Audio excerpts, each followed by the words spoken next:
Good morning. It is December 24th, one day before December 25th. From Genesis 24:63, he went out to the field one evening to meditate. We would be better Christians if we spent more time alone, and we would actually accomplish more if we attempted less and spent more time in isolation and quiet, waiting upon God. The world has become too much a part of us, and we are afflicted with the idea that we are not accomplishing anything unless we are always busily running back and forth. We no longer believe in the importance of a calm retreat where we sit silently in the shade. As the people of God, we have become entirely too practical. We believe in having all our irons in the fire, and that all the time we spend away from the anvil or fire is wasted time. Yet our time is never more profitably spent than when we set aside time for quiet meditation, talking with God, and looking up to heaven. We can never have too many of these open spaces in life, hours set aside when our soul is completely open and accessible to any heavenly thought or influence that God may be pleased to send our way.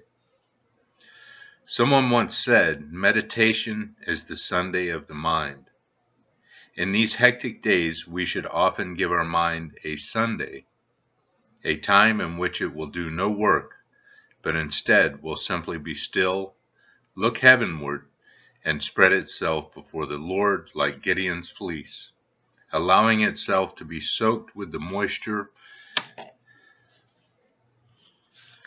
and dew of heaven. We should have intervals of time when we do nothing, think nothing, and plan nothing, but simply lie on the green lap of nature and rest a while. Time spent in this way is not lost time.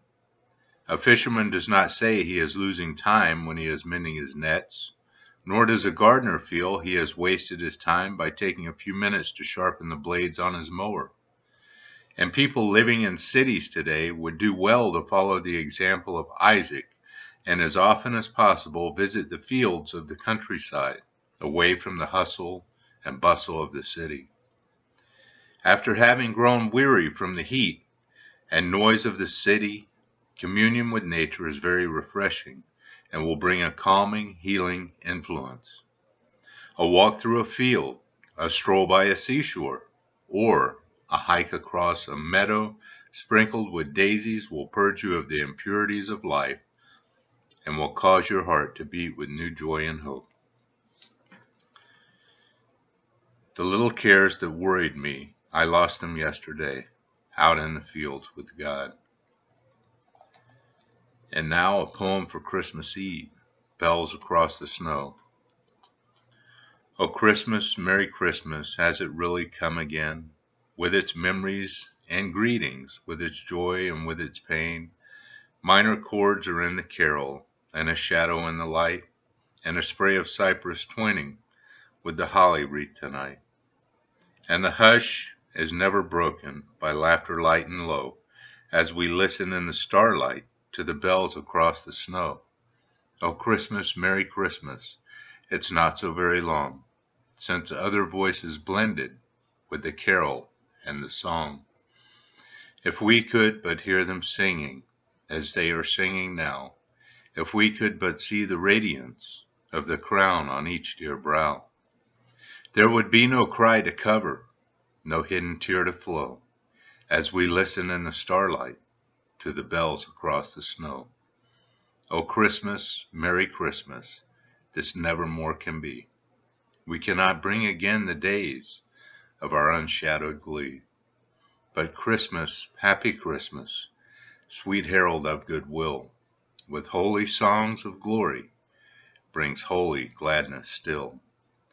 For peace and hope may brighten, and patient love may glow, as we listen in the starlight to bells across the snow.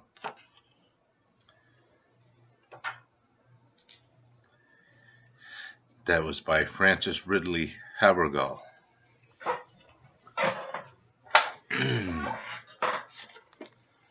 once again, December 24th.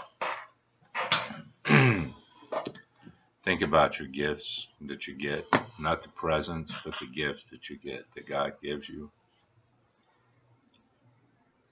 Just think about it. See you tomorrow.